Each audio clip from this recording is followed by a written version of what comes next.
Hello programmers, कैसे हैं आप देख रहे हैं यूट्यूब चैनल और मैं हूं इमरान फ़ारूक। दोस्तों, आज की इस वीडियो में हम एक नया मॉड्यूल स्टार्ट करने जा रहे हैं जो कि हमने सीरीज़ शुरू की थी रिएक्ट जेएस को सीखने की। ठीक है, सो वीडियो स्टार्ट करने से पहले अगर मेरे चैनल बनाए हैं तो चैनल को सब्सक्राइब कर लीजिए और बेल आइकन का बटन लाजमी दबाइए ताकि मेरी आने वाली वीडियो का नोटिफिकेशन आपको मिल सके।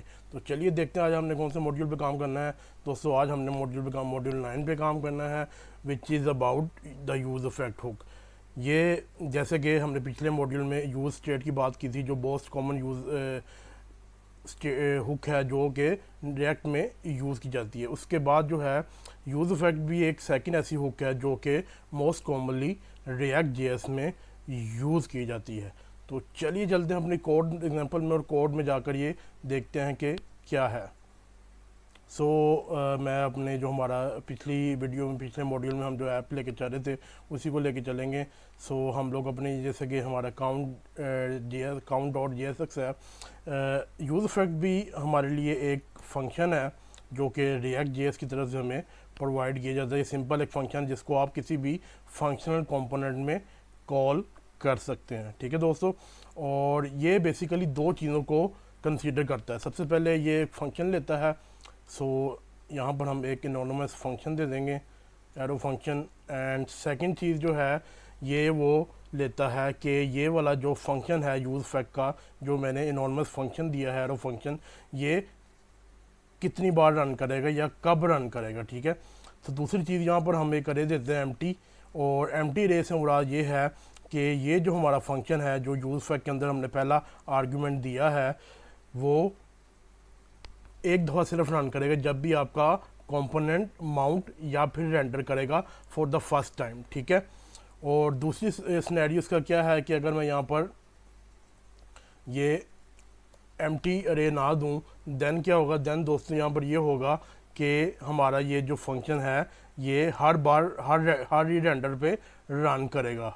ठीक है, जो कि बिल्कुल भी ऑप्टिमाइज तरीका नहीं है। जब से मैं रिएक्ट पे काम कर रहा हूँ मैंने आज तक कभी ये नहीं किया कि मैंने यहाँ पर कोई अरे वगैरह ना दी हो। तो अरे लाजमी देनी पड़ती है क्योंकि एम्प्टी वाला सीन जो है वो परफॉर्मेंस के लिए बड़ा ही ख़तरनाक है। ठीक है दोस्तों, नेक्स्ट क्वेश्चन जो आप लोगों के जहन में आना चाहिए कि अब हम ये यूज़ इफेक्ट यूज़ कब करते हैं, हम कब इसका इस्तेमाल किया जाता है। दोस्तों, बेसिकली जो है तीन सिनेरियोस में आ सकते हैं जो टॉप ऑफ द मोस्ट मैंने आज तक यूज़ किए हैं। नंबर 1, आपने अगर कोई एपीआई कॉल करनी हो यानी कि किसी सर्वर से जो कि यानी कि रिएक्ट के सिस्टम से बाहर है। ठीक है दोस्तों, और सेकंड जो है आपने अगर कोई विंडोज़ पे कोई ग्लोबल ऑब्जेक्ट होता है विंडोज़ का जो हमें जावास्क्रिप्ट में मिलता है, उस पर आपने कोई चीज़ ऐड करनी हो। फॉर एग्जांपल, अगर आप अपने कीबोर्ड पे स्पेस क्लिक करें तो आप चाहते हैं कि आपका जो ये काउंट का नंबर है ये इंक्रीमेंट करे, तो आप लोग क्या करेंगे, इस यूज़ फैक्ट के अंदर अपना डॉक्यूमेंट डॉट वो जो विंडोज़ डॉट का ऐड इवेंट लिस्नर का जो इवेंट है वो ऐड करेंगे, और वो हमेशा यूज़ फैक्ट के ज़रिए ही हो सकता है क्योंकि वो भी रिएक्ट से बाहर की चीज़ है। ठीक है दोस्तों, एंड थर्ड सिनेरियो जो है बेसिकली आपने अपना कोई डॉक्यूमेंट का जो ऑब्जेक्ट मॉडल है उसमें जो डॉक्यूमेंट डॉट टाइटल है या डॉक्यूमेंट डॉट बॉडी है उसमें आपने कोई चेंज लानी हो, देन आप यूज़ इफेक्ट को यूज़ करते हैं। फॉर एग्जांपल कि मैं यहाँ पर जो है अपने इसमें लिखता हूँ document dot title equal to, यहाँ पर मैं डायनेमिक वैल्यू देनी है।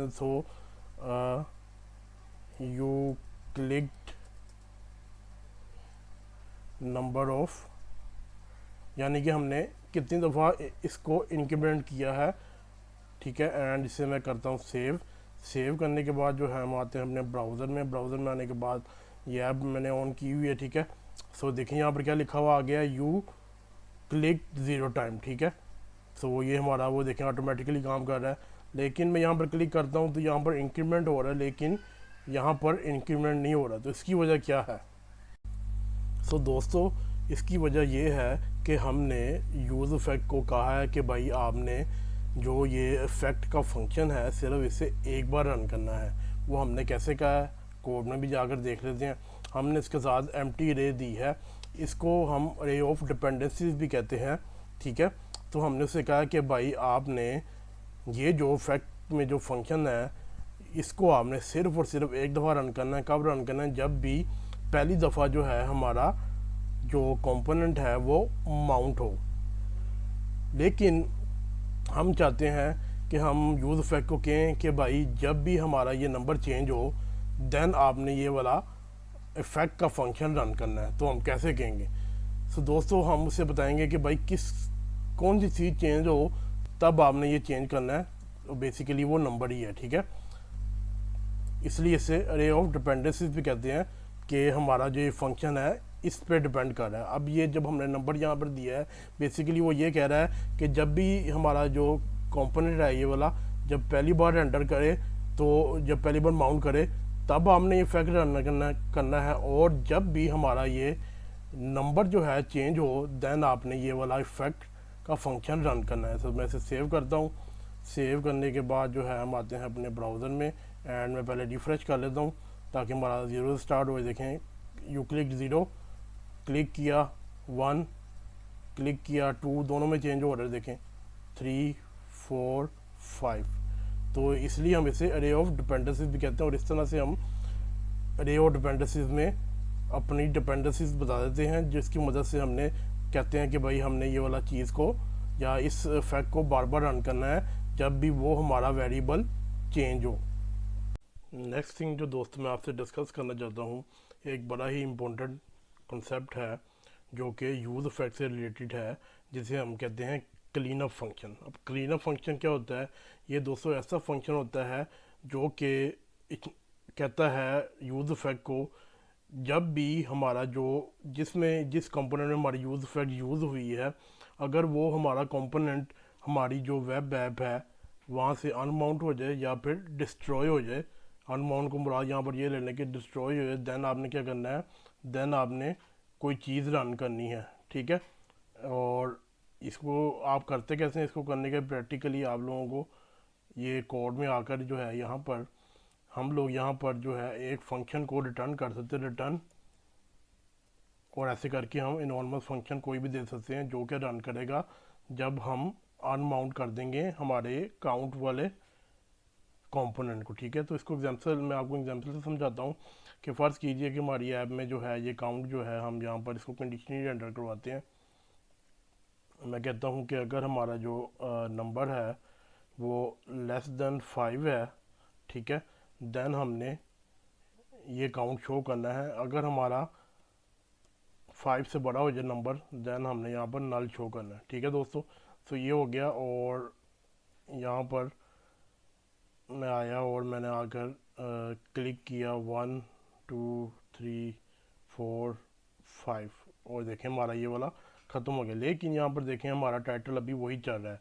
हम कहते हैं जैसे ही हमारा ये कंपोनेंट जो है काउंट वाला अनमाउंट हो तो हमारा ये टाइटल भी चेंज हो जाए और हमारा न्यू टाइटल है जो हमें चाहिए। सो उसके लिए क्या करेंगे? उसके लिए हम जो है क्लीन अप फंक्शन यूज़ करेंगे।